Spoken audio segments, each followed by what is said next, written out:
What up, what up, what up, what up? It's your boy P. Skip. Welcome to the best half hour of your entire Tuesday. You know what time it is. It's time to get into his courts. My squad with me, T-Mac. Hola. Chili Will. Gracias, amigo. Let's do this. Genesis chapter 41, verses 1 through 4 says this. Then it came to pass at the end of 2 full years that Pharaoh had a dream. And behold, he stood by the river, and suddenly there came up out of the river 7 cows, fine looking and fat. And they fed in the meadow. Then, behold, 7 other cows came up after them out of the river, ugly and gout, and stood by the other cows on the bank of the river. And the ugly and gout cows ate up the 7 fine-looking cows. So Pharaoh woke up.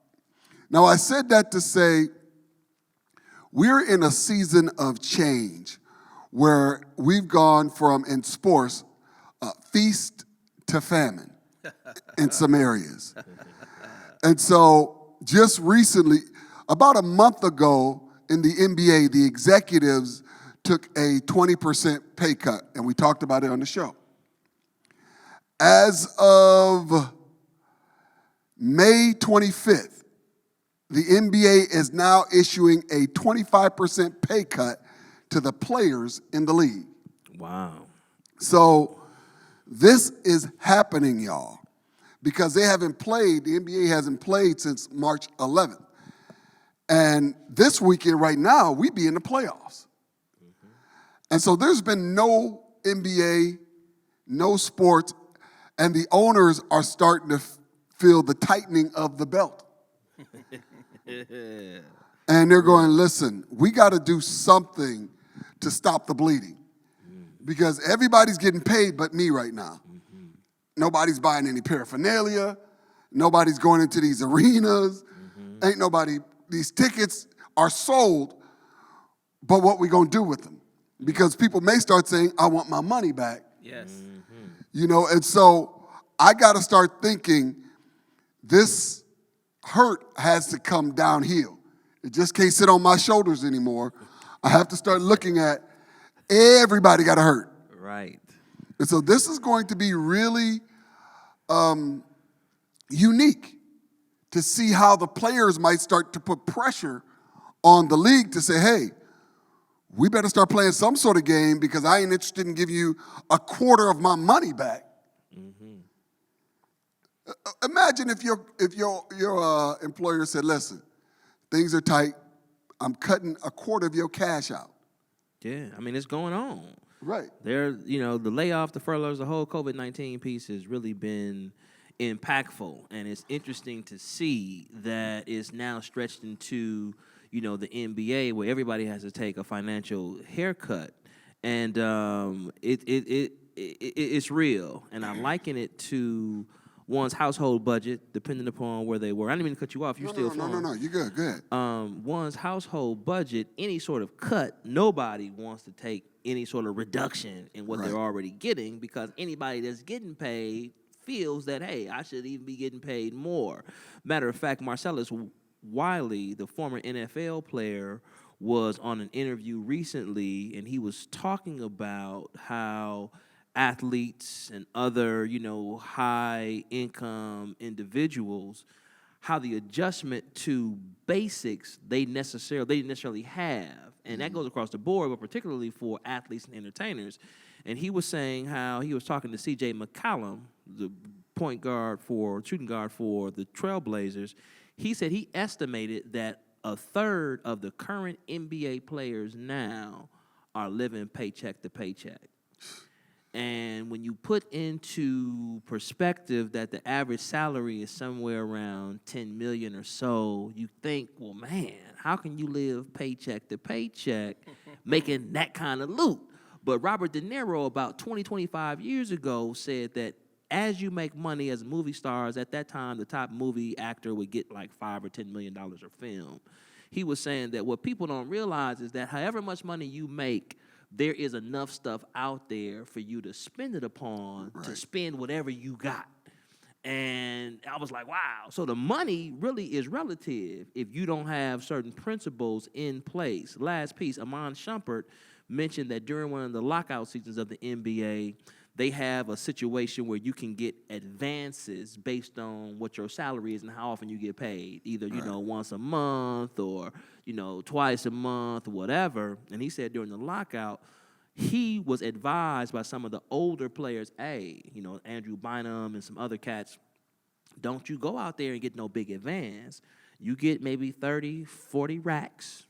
That's all you need. It's going to last about, a month or two. You should be good with that. But he knew of players that were getting advances of $1, $2, $3 million, not understanding that, hey, once your checks start rolling back in, guess what?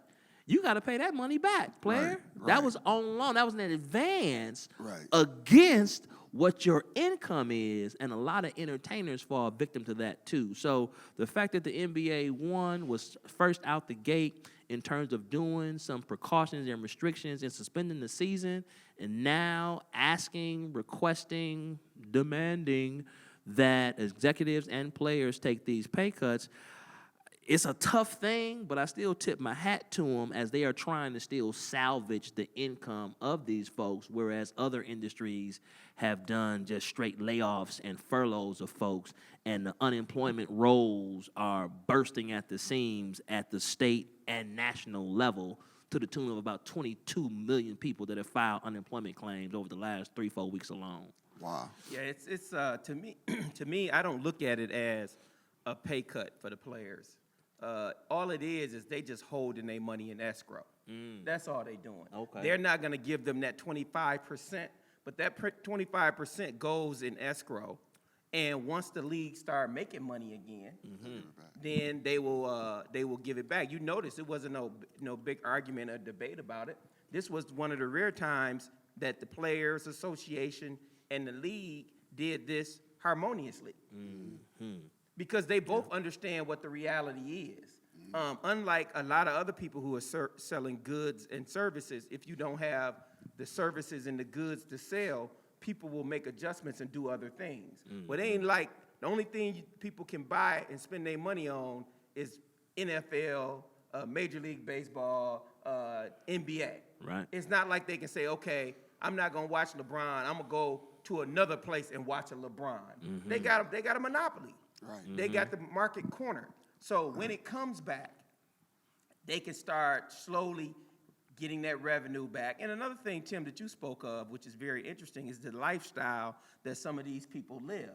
Obviously, they keeping up with the Joneses, especially if they making the amount of money they making, Facts. and they not, because they thinking that they are LeBron James or Dwayne Wade, so they can get all these cars and houses and so on and so forth, and really, you can't. You and I, well, I know I am. I have friends who have, a lot of money.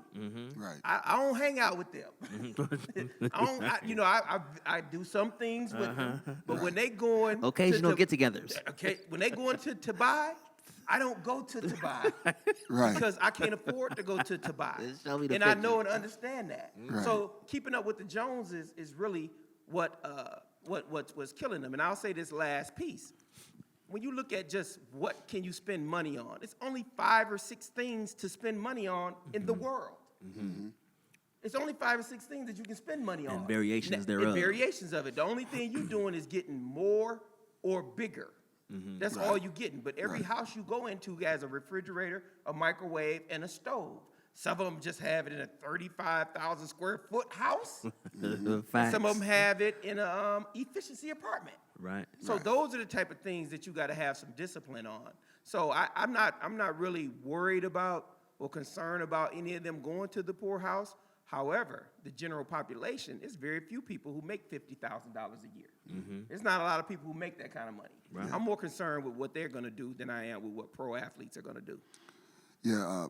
My brother Elliot, my youngest brother Elliot, shout out to him over in France. He What listens. up, E? Elliot. But he was telling me when he was still playing heavily overseas and before he got married, he would come home every summer. And Henry James, I don't know if you know who he is, I've heard of him. Henry James, Elliott played with him in St. Mary's down in San Antonio, but he ended up playing for the Bullets. At one time, he had the most threes in one game, but then he ended up playing for Cleveland. And so Henry would tell Elliott, hey, come on hang out with me in Cleveland. These jokers, Elliott said that this was when Sean Kemp was on the team, all those guys. But he said they would go through 10 to 15 racks a day. They'd never wear the same. Yeah, they'd never wear the same clothes. If they wore them once, they got a pile of clothes that they wore once. They just throw over there. They go shopping every day. They eat out every day. They gamble every day. You know, they do their drugs. The Joneses. That's it. And Elliott's looking at this. He's like, you know, I can't hang out with y'all. Yeah. That y'all going through, you know, 150,000, 200,000, $1 million a month just to be tricking off. And you ain't, he says, I've never seen, and what they would do with their money is because they knew my brother Elliott didn't do drugs, they would tell him, listen, while you here, here's 15 racks. You're going to be the designated driver. Yeah. That's what you're going to do. You know, you ain't getting high, you ain't drinking. Yeah. You 15 racks, you the designated driver. You make sure I get home. Is that job still available?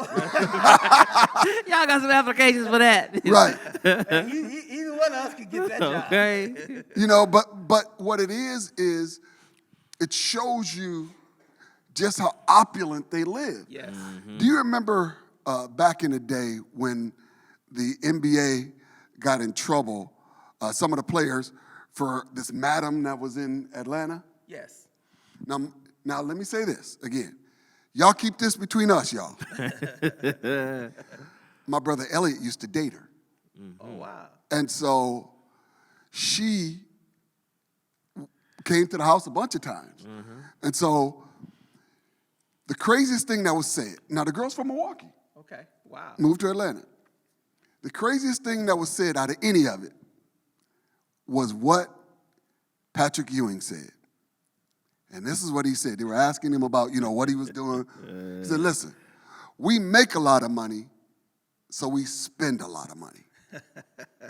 That's all he said. He's like, listen, we make the money, so we spend it the way we want to. And if we want to blow it, we blow it. If we want to trick it, we do whatever we want to. And so to your point, that's exactly what they're doing unless somebody grabs them and says, hey, this ain't always going to be like this. Yeah. Yes. There's a method. You got to have some Madness. wisdom with it. Yeah, Larry Sanders, former Bucks center, he was doing some stuff here in Milwaukee a few years back, and this was after he, you know, essentially walked away from a contract, you know, with the Bucks with still several million on it. 14 million. 14 million on that contract. And one of the things that he talked about was some of the challenges that come with, in addition to what you've just described, you know, you and Will, the whole just blowing stuff, hey, we big balling, you know, not really exercising any discipline at all. There was a seedy underbelly that he also mentioned as well that doesn't get talked about as much. He said that when he was playing, you know, what people don't understand is that once you sign the contract, you, in addition to having, let's say, family members, cousins, oh, man, Skip, remember that time, you know what I'm saying, you was in the 7th grade, who was all in your games, man, you know, you owe me. So there's this sense of obligation that you have from family members and those that are close to you. Uncle Frank is, you know, something that's challenging. He needs a loan of $25,000 or whatever. He said, but you have other folks that are coming to you with shady business deals and things like that you don't know are shady until after the fact because you've had limited exposure to this side of things as it relates to, you know, just investments and return on investments, et cetera. He said, for me, this is him talking to this crowd that, you know, he had come, one of the aldermen that had something at North Division High School, and he was just talking about the ups and downs of the NBA life, the glory that, you know, one side and the underbelly that you don't see. He said that for me, what it was it seemed as if as soon as I got the money, there was a way that the system had to suck it back from you. So you really don't have the money, they do. Unless, of course, you build up these safeguards and these disciplines that you have to deliberately do. because it doesn't happen by osmosis. And you're put out there with folks that are sharks. I mean, the NBA now has done some things where, you know, you first get drafted, get your first contract. They have these orientations that try to give you a crash course in, hey, things to look out for, et cetera, et cetera. But unless that's sustained and ongoing, you out there with some sharks. And unless you got some folks that really got your back, that's been with you from day one, your A1s from day one, and other folks that are professionals in some areas that you really trust, you're really, really vulnerable. Right. You know, it's amazing, and me and you were talking about this earlier, how one event can be a momentum changer, can change your life from being feast to famine or famine to feast. Yes. Can be a huge momentum change. Definitely. You know, speaking of changes in the NBA, I don't know if you guys have heard about it, but this prospect by the name of Jalen Green, high school basketball player, is skipping college to go to the G League. Be paid $500,000 for 1 year. And then we'll enter into the 2021 draft. Sounds like my mic, there it is, we're back here. And so I'm looking at this and I'm going, and then we were talking earlier, and the number 1 pick just did it. Yes. So now you got 2 players, two of the top 3 players are saying, I'm not doing college because I don't have to. Right. I'm going to the league and I'm going to make at least $500,000 for a year and be eligible for the draft because I didn't want to play college anyway. I wanted to go into the league. You put this loophole in there probably to satisfy college. And now you've put a fine print in the loophole. Right. You've corrected something that was overly restrictive in the first place. Right. And for me, how does this, and I'll shoot it to you first, Will. How does this change the landscape of basketball in college altogether?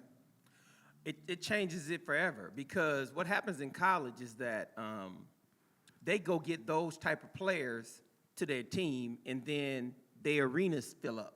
Right. Because everybody want to come see Zion at Duke. Right. You know, so Duke make all this money. Zion don't make any money. Zion has to go to school. He has to do all these other things, and he doesn't get any of the financial benefits from it. Well, and before, they would have to go overseas. I think the Ball brother, one of the Ball brothers went down to Australia. I remember one time Brandon Jennings, he didn't go to college. He went overseas and the Bucks drafted him. Right. Yeah, so these are all of the things that players had to do before. The NBA is saying, no, you don't have to leave home. You can stay right here in the United States. Yeah. And you can start working out with our professionals and honing your skills. And you can still have all of your likeness, all of that you can still have and make money off of, and we're going to make it lucrative enough where you don't have to do that anymore. That's going to be the new trend, because it's been a heavy dose of one and done in the last, decade. Yeah. So now if you start having all of those players in the G League, what you're going to start seeing is the G League going to make that money instead of Duke. Right. Yeah. And the G League is willing to share that money with the players, unlike the colleges are. And now colleges is going to be even subpar. It's going to be like Division II. Right. So that's what's going to happen. I think it's a great thing, because they already know that those young men are projected to be in the NBA one day anyway. Right. Why do I have to go make Duke an extra $80 million before I go?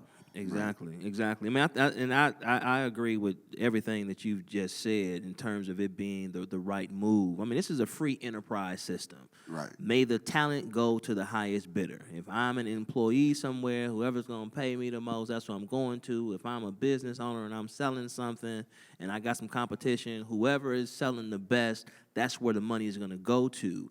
And what the college system has been, particularly as it relates to football, college football and college basketball in these last 20 to 25 years, if not longer, has been a racket and an exploitation system where the schools have disproportionately been using the players to get notoriety, to increase enrollment, to sell paraphernalia, and the players couldn't get anything reciprocal from that. Now with this move here, this lets students who happen to be athletic students as opposed to student athletes go and ply their craft. The other thing with the NCAA is, hey, everybody is not an elite player. Right. You got an NBA that has, well, I don't know, 400, 500 players, but you got over 100,000 athletes that play high school basketball, so all of y'all ain't going to the league. So Right. the NCAA will still have a very, very robust talent pool from which to field teams, and many of them may be even competitive, because we've seen high school players that might not necessarily be elite, a projected top 10 pick in the NBA draft at any point in their future, but have game. So the NCAA can return more to this pure aspect of being an amateur athletic organization where folks that still want to play on scholarship and get a chance to get a look from NBA teams can still go to, but it does not overly restrict those that are elite players that have the skills to go right to the league or to a professional environment and ply their craft. I think it's great. I think it's wonderful, and hopefully it can, add some equity to the players, because if you are the player, you ought to be able to get paid. If the coach who ain't on the floor at all doing no playing can get a radio show that's paid, a TV contract that's paid, a shoe or athletic apparel contract that's paid, And cars. and access and a salary. reimbursement and travel, all of this kind of largesse, the players ought to be able to reap some of that as well. And I think this is one of the ways in which that will happen. But it will, I think, be restricted to those who are elite. And if you aren't elite and you might have images of grandeur about your skill sets, if the scouts aren't coming to you saying, hey, man, we want you in the G League, we think you're ready now, you still might have to go the college route for a year or two to, get your exposure that way. Yeah. I think it's going to change the landscape of sports, college sports, high school sports, all of it all together. Because now some of these G Leaguers will now be looking at the AAU. Yes. Because That's before the tennis shoe people were looking at AAU and saying, I'm a Nike, you're a Nike AAU, so you're going to a Nike school. Yes. Now these G Leaguers they're saying, no, he's being trained to come play for me. And it really is, for college, I'm looking at this, and this was really the chickens coming to roost, because Ed O'Bannon tried to sue them to get paid years ago. What was it, two, three decades ago? Yeah. And, they just shot that in the foot. And now you're seeing that For using his image and likeness on the video games. stuff. video games and everything you used it in. And so now they're looking at this going, hey, here's what this is going to be. If you want the best, you got to pay best money. If you don't, Right. you're not getting them. And I do understand how some players may say, you know what, but I kind of promised my mom I get a degree or something like that. Other than that, I'm seeing what we're seeing that's happening right now in 2020 will be the beginning of the end of the best ball players going to college. Because if I can make $500,000 doing what I already was doing in high school. Yes. For myself and not for Duke. Right. Make $500,000 for me. I'm changing the landscape of my family right now. Yes. At 18 years old, I'm changing the landscape of my family. I'm living a better life. And this is just the beginning if I put my work in. Yes. So college really, you should have done something a long time ago. Let's look at this one. Let me just add Yeah. one more caveat to Sure. that, what you're saying. Also, in that $500,000 G League deal is the G League will pay for their college education. Oh, wow. That's So- also in the deal. It's a win-win. There is no loss in that deal. That's a gangster move by the G League. No. That's a gangster move by the NBA. You can still go get your degree and we'll pay for it. Nice. That's a gangster move by the Nice. NBA to say, we're tired of waiting for players. And the exploitation. Right. Yeah. And we've asked you to do, I believe they've said, we've asked you to do something. I think I think what the NBA might have said is, we'll put that caveat that you can't come in until after your 1 year removed. 1 year removed. I think that was like the naming rights to a building. That had an expiration date to it. Yeah. That might have had a 10-year expiration date to it. And I think they're moving towards understanding, I need to beef up this G League anyway. And this is the best way to do it. That now the G League is getting, 5,000, 6,000 people going to the G League now. If Zion was in the G League, we would have been watching the G League. Right. Amen. So now the G League's getting television, it's getting Perry is being sold, it's getting butts in the seat, because the players that are ready for the league but can't be in there because of this caveat now you're still being able to see them, and they're wanting to be where they are. Yeah. It's not, they ain't got to think about class. All they got to think about is basketball. So listen, let's look at the top 10 players that are in high school that are coming out and possibly going to college, which is a possible now. Number 1 is Cade Cunningham out of Arlington, Texas. He's a number 1 player, a 6'7" shooting forward. Small forward. Oh, small forward, right, small forward.